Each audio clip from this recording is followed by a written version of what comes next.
जीवनर केउ मुहूर्तरे मृत्यु हठात आसी सामने ठिया होइजिब केही कहि पारिबे नाही।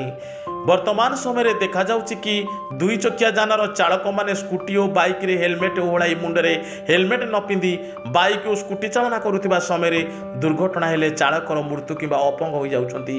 एगो अनुभव करी परोपकारी श्री कार्तिक राउतଙ୍କ स्वेच्छासेवी अनुष्ठान माणिक फाउंडेशन सेक्टर 2 छक रिंग रोड रे अनुष्ठान स्वेच्छासेवी महिला माने ट्राफिक पुलिस एवं सेक्टर 3 पुलिस सहायता बिना हेलमेट रे बाइक और स्कूटी चालना करुथिबा चालक मानक अटकाई किछि शिक्षा प्रदान करथिले।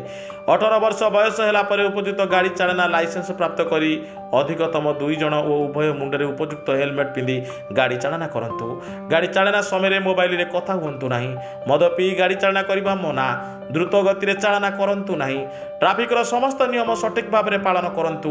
अनुष्ठान महिला सदस्य माने बाइक और स्कूटी चालक मानकु शांत और भद्रामीर सह चॉकलेट पुष्पगुच्छ फलरस इत्यादि दे दुर्घटना विहीन जीवन बंचिबा पई बुझाउथिले। कार्यक्रम रे अनुष्ठान प्रतिष्ठाता श्रीजुत कार्तिक राउत, सभापति श्रीमती कामिनी महांत, उपसभापति कविता बिशोई, संपादक सुमति नायक, सह संपादक सरिता पलाई और समस्त सदस्य गण सहयोग करथिले। राउरकेला डॉक्टर प्रमोद कुमार जगदेव रिपोर्ट, साई सत्य न्यूज।